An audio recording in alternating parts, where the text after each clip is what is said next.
Okay, good day everyone. I am Chorilyn E. Mataas and I will be discussing to you the Republic Act number 10931, an act promoting universal access to quality tertiary education by providing for free tuition and other school fees in state universities and colleges and state-run technical vocational institutions, establishing the tertiary education subsidy and student loan program, strengthening the unified student financial assistance system for tertiary education, and appropriating.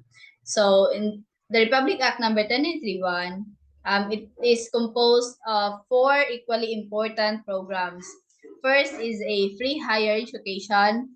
Second is a free textbook education and training or TVET. Then third is student loan program and then the tertiary education subsidy or TAS. So sa akong report karon is mag-focus to sa Article 15 up to 21. So first is Section 15, the appropriations. The amount necessary to carry out the provision of this act, specifically Section 4, 5, 7, and 8, shall included in the Annual General Appropriations Act or GAA and shall be appropriated under SUC's CHED and TESDA in accordance with the provisions of this act. So, the amount necessary to carry out the provisions of this act, specifically Section 4, 5, 7, and 8. So, diha nga section is nag-talk manggod to siya the student enrolled at the time of the effectivity of this act shall included in the Annual General Appropriation Act or JEA and shall be appropriated under SUC's CHED and TESDA, and then provided that an amount equivalent to not more than 3% of the PAS and the student loan program for the tertiary education provided under this act may be used as administrative cost under the UNIFAST. Then in Section 16, the other sources of funds, the national government is hereby authorized to prioritize funding this measure in negotiating and utilizing long-term deeply concessional official development assistance or ODA, other sources of funds such as grants, donation, collection, and other form of assistance from local and foreign donors or other public and private entities and other private, domestic, and international sources may be tapped and facilitated by the UNIFAST board to support the program under this act, subject to the regular auditing guidelines and procedures. So, the national government is need nila i-prioritize ang funding ani nga act, and then naaman tay mga other sources of funds such as ang mga donors from local and foreign, from the public and private entities and the mga public, domestic, and international, need di siya itap o i-facilitate sa mga UNIFAST board para mag-support, para naay mag-support sa program under ani nga act. And then, in Section 17, Joint Congressional Oversight Committee on Universal Access to Tertiary Education. Thereby, there is a Joint Congressional Oversight Committee to oversee, monitor, and evaluate the implementation of this act. So, in this section is naanatay ginatawag nga joint force sa mga congressional committee para sila ang mag-monitor, mag-evaluate para ma-implement ni nga act. So, the Oversight Committee shall be composed of 5 members, each from the Senate and from House of Representatives, and shall include the following. So, mauna ni sila, Chairperson of the Senate Committee on Education, Arts, and Culture, Chairperson of the House Committee on Higher and Technical Education, Chairperson of the House Committee on Higher and Technical Education by the Senate President and the House of Representatives and in the Senate.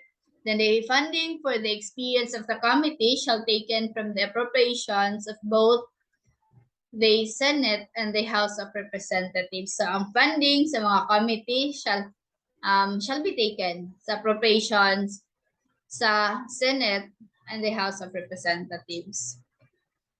So Section 16, Implementing Rules and Regulation.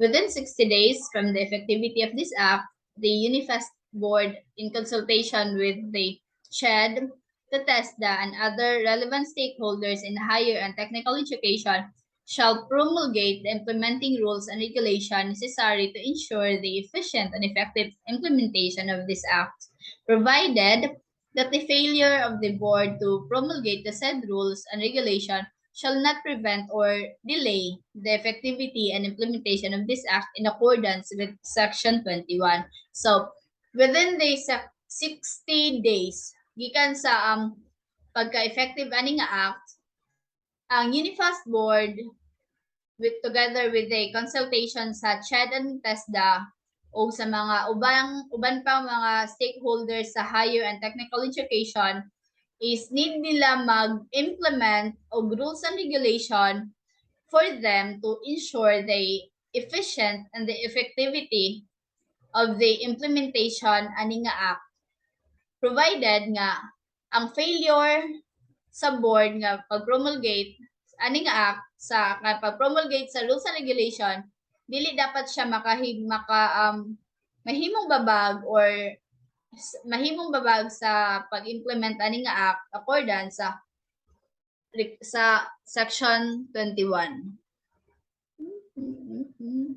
So in Section 19, the separability clause, should any part of this act be declared unconstitutional or invalid, the other parts or provisions hereof not affected, not thereby shall continue to be in a full force and effect. So in Section 19, if ang other part, ani nga act is ma-unconstitutional siya or invalid or ineffective, ang other parts po ani nga act is dili dapat siya maapektuhan, kundili magpadayon to siya, mag-continue siya to be in a full force and the effect ani nga act.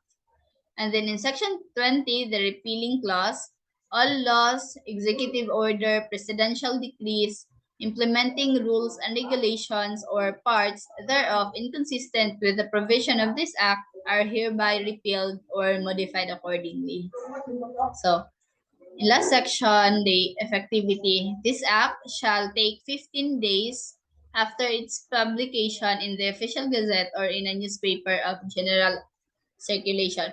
So the effectivity of this act shall take 15 days after its publication sa official gazette or in a newspaper of general circulation.